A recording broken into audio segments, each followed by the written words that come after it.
जो इंफॉर्मेशन दी ये स्मृति के बारे में थी।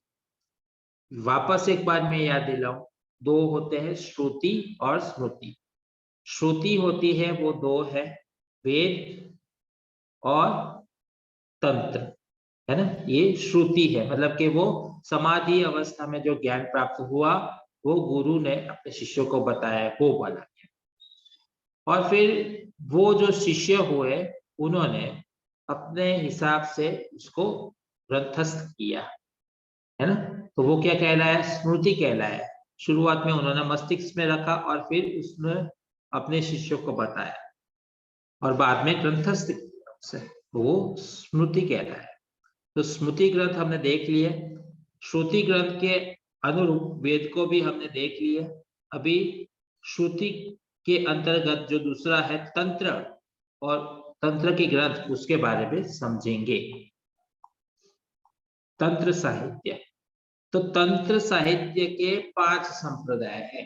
5 संप्रदाय, ये याद रखें, ये याद रखना जरूरी है आप लोगों के 5 देवताओं के लिए 5 संप्रदाय तंत्र में।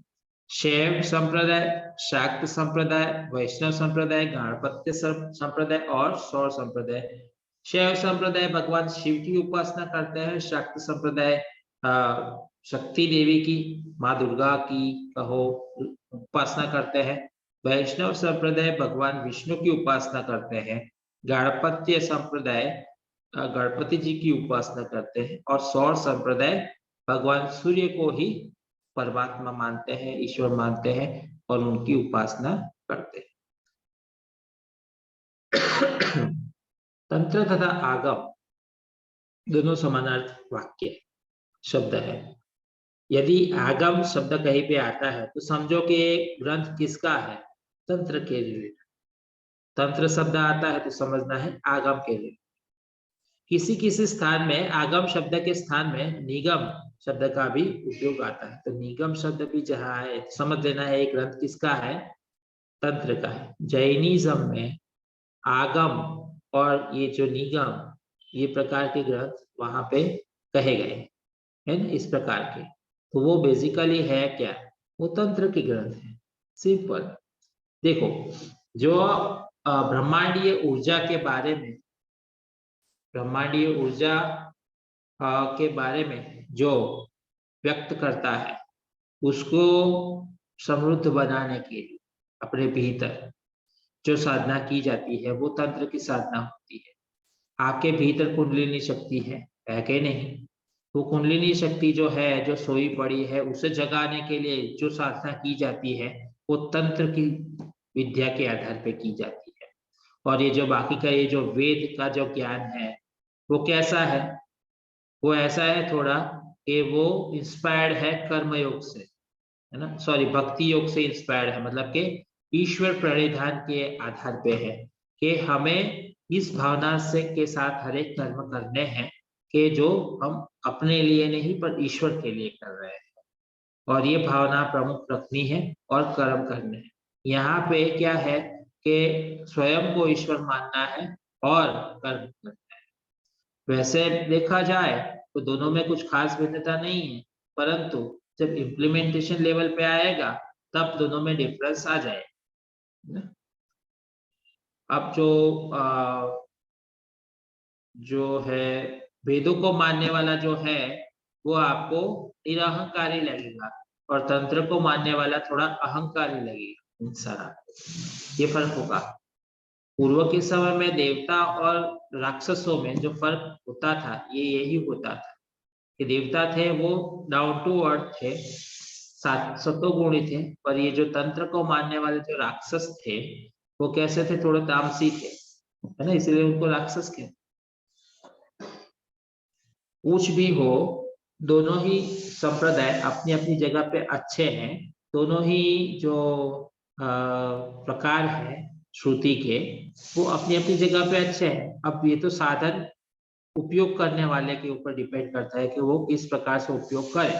बाकी एक चाकू है वो सब्जी भी काटती है और एक चाकू है किसी को खून भी निकाल सकता है ना।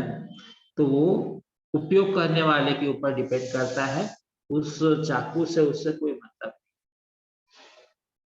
नहीं। यही बात यहाँ पे फर्क है। तंत्र आगम दोनों समानार्थक शब्द है। किसी किसी स्थान में आगम शब्द के स्थान में निगम शब्द का प्रयोग किया जाता है। फिर भी यह सच है कि तंत्र समझने के लिए आगम शब्द का शब्द प्रमाण रूप में अर्थात आप्तवचन रूप में व्यवहार करते हैं। अंग्रेजी में जिसे रिलेवेशन कहते हैं, ये आगम प्रायः वही लौकिक आप्त पुरुषों में अलौकिक आप्त पुरुषों का महत्व अधिक होता है, इसमें संदेह नहीं है। वे जिस प्रकार हिरण्यगर्भ अथवा ब्रह्म के साथ संलग्न है, उसी प्रकार तंत्र मूलतः शिव और शक्ति के साथ संलग्न है। जैसे शिव के है, वैसे ही शक्ति के भिन्न भिन्न रूप है। भिन्न भिन्न रूपों में विभिन्न प्रस्थानों के तंत्रों का आविर्भाव हुआ। इसी प्रकार शैव तथा शाक्त तंत्र के अनुरूप वैष्णव तंत्र भी है। पांचरात्र सात्वत आगम इसी नाम का नामांतरण है। वैष्णव के सदृश मतलब कि उनके समान गणपति और सौर आदि संप्रदायों में भी अपनी धारा के अनुसार आगम का प्रसार है। तो ऐसे ही भगवान शिव के बारे में, दुर्गा देवी के बारे में, शक्ति के बारे में, विष्णु भगवान के बारे में, गणपति जी के बारे में और भगवान सूर्य नारायण के बारे में, ये सारे तंत्रों में जानकारियां है, विशेष जानकारियां है ना, क्रियात्मक। तो ये तांत्रिक साहित्य में शिव एवं शक्ति प्रमुख विषय है। अधिकांश शिव और पार्वती के संवाद के रूप में है, क्योंकि तंत्र के रचयिता भगवान शिव को माना गया है। इसीलिए बातों को रहस्यमय एवं लाक्षणिक ढंग से यहाँ पे कहते हैं, है ना। कहने का एक लहजा होता है, एक अलग स्टाइल होती है। तंत्र की 3 प्रमुख धाराएं हैं, दक्षिण, वाम और मध्य।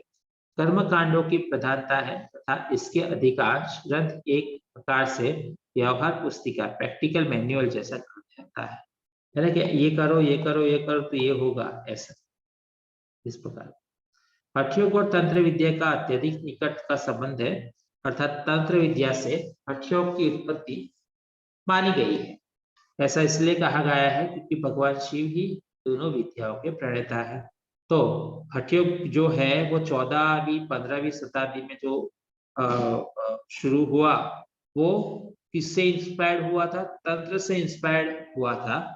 तंत्र के जो विषय है वो ही विषय हटके है, परंतु कुछ सात्विक विषय है और ऐसे विषय नहीं है कोई भी कि जो आप करते वक्त उसे डिस्कम्फर्ट फील करो, ऐसा कोई विषय हठ में नहीं है।